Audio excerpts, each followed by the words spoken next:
अगर मुझे पार्टी ने टिकट नहीं दिया तो मैं अल्लाह के नाम पर इकरार करता हूँ कि मैं AIMIM या उसकी क़यादत से इख्तिलाफ इल्ज़ाम तराशी नहीं करूँगा।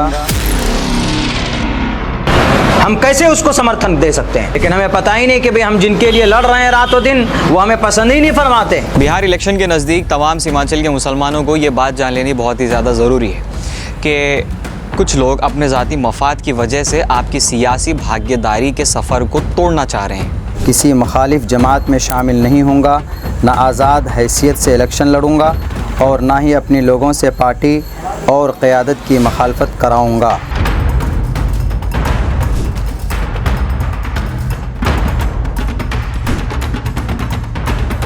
मैं जर्नलिस्ट मज़हर, आप देख रहे हैं मुस्लिम सियासत।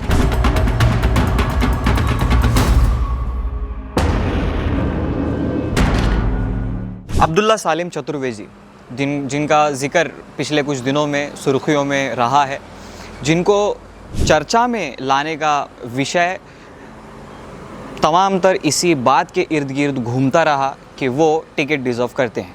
कौन सी कॉन्स्टिट्यूंसी से? जोकीहाट कॉन्स्टिट्यूंसी से। अब ये बात कही तो जा रही थी, मगर कुछ ही दिन पहले कई सारे कारकुनान मजलिस इत्तेहादुल मुस्लिमीन के, उन्होंने अल्लाह के नाम पे हलफ उठाया और उसमें कई सारी चीज़ें कही गई थी और उसमें से ये भी चीज़ें थी कि पार्टी को पूरा इख्तियार है कि वो जिसको चाहे टिकट दे दे, मैं उसका पूरा समर्थन करूँगा।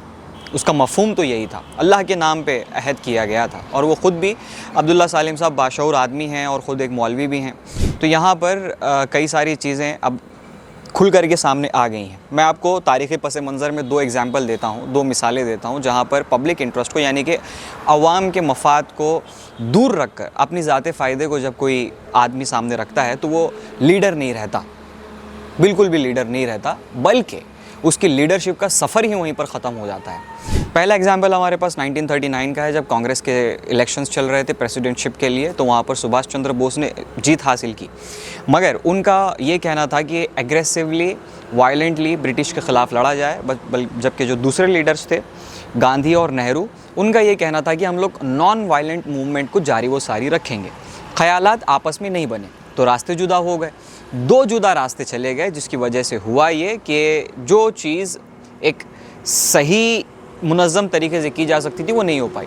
हाल फिलहाल का एग्जांपल ले लें तो इमरजेंसी एक्ट का दौर आपको याद होगा, जब इंदिरा गांधी 1971 में उन्होंने इलेक्शन जीता, 74 में उनके ऊपर जो एलिगेशंस लगाए गए थे कोड ऑफ कंडक्ट का उल्लंघन करने का, वो इल्ज़ाम सही साबित हुआ, जिसके बाद उन्हें दो ऑप्शंस उनके पास थे। पहला ये कि डेमोक्रेटिक स्ट्रक्चर को मिसबैलेंस्ड ना करते हुए वो एक अच्छी नागरिक बनते हुए रिज़ाइन कर दें, और दूसरा ये कि अपनी ज़ाती मफाद के लिए अवाम को उलझन में डाल दें और उनको तकलीफ़ें झेलने के लिए छोड़ दें।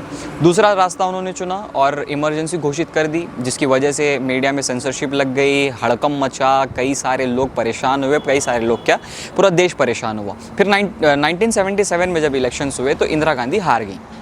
अब आप ख़ुद सोचिए कि जब भी किसी लीडर ने अपने ज़ाती मफाद को आगे रखा है, अवाम के मफाद को पीछे डाल दिया है, तो उसकी लीडरशिप का सफ़र वहाँ से ख़त्म हुआ है। तारीख़ इस चीज़ की गवाह है। उतना पीछे क्यों जाना है? सीमांचल के हालात आप देख लीजिए। 2020 के चुनाव में जब अवाम ने किसी को अपना नेता चुना, वो 5 लोग जिन्होंने अपने ज़ाती मफाद के लिए जाके आरजेडी में शमूलियत इख्तियार कर ली, आज उनकी हालात क्या है?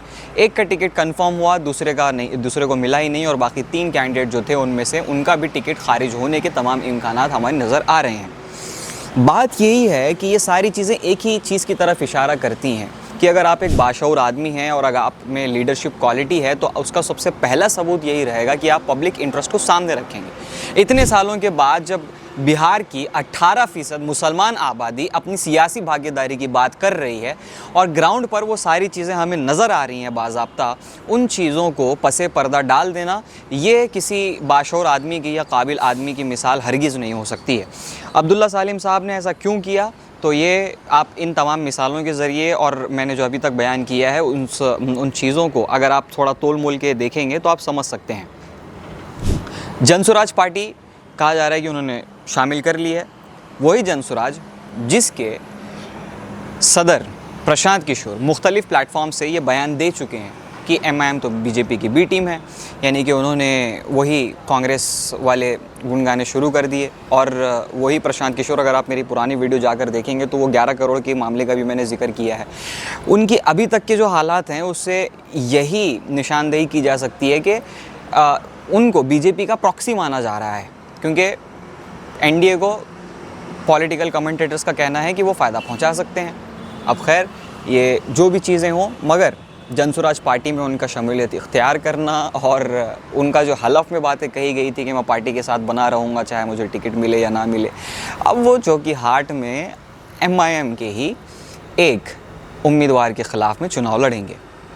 स्ट्रेंज बात यही है, मुद्दा यही है जो आपको जानना ज़रूरी है कि जो सदाएं बुलंद हुई हैं मुसलमानों की अपनी सियासत की, विधानसभा में वकालत की, वो तमाम तर जुल्म जो पिछले कई सालों में मुसलमानों पे गुज़रा, चाहे वो बाढ़ का हो, बेरोज़गारी का हो, वो पूरी आबादी जो अब तक झेलती आई है, जिसको कुछ नहीं मिला, जिसको कैबिनेट में मिनिस्ट्री देने तक की कोई बात नहीं करता, वो अब अपनी सियासी भागीदारी की तरफ धीरे धीरे हल्के से कदम बढ़ा रही थी। अगर उसमें ऐसी चीज़ें बीच में आती हैं तो हो सकता है कि मुसलमानों को इसका खामियाजा भुगतना पड़ेगा। मेरा कोई फ़ैसला नहीं है, मैं बस हालात आपको बता सकता हूँ। फ़ैसला आपका है। इलेक्शंस बहुत ही करीब हैं और यहाँ से ऐसी कई सारी चीज़ें होंगी जब कोई कूलर लगाएगा, कोई पंखा लगाएगा और हवाओं का रुख मोड़ने की पूरी पुरज़ोर कोशिश की जाएगी, मगर फ़ैसला आपके हाथ में है। आप क्या सोचते हैं नीचे कमेंट सेक्शन में कमेंट करके हमें ज़रूर बताएं। अब तक अगर मेरे चैनल को सब्सक्राइब नहीं किया है या फेसबुक फॉलो नहीं किया तो जल्दी से कर लीजिए। मिलते हैं अगले वीडियो में, किसी और नए मुद्दे पर बात होगी। वैसे हम लोग बिहार में मौजूद हैं, देख रहे हैं ज़मीनी हालात क्या हैं। जैसे ही कुछ नया पता चलता है तो आपको अपडेट मिलती रहेगी, मगर उसके लिए ज़रूरी है कि चैनल को सब्सक्राइब या फॉलो कर लिया जाए। मिलते हैं अगले वीडियो में, तब तक के लिए बने रहिए मुस्लिम सियासत के साथ।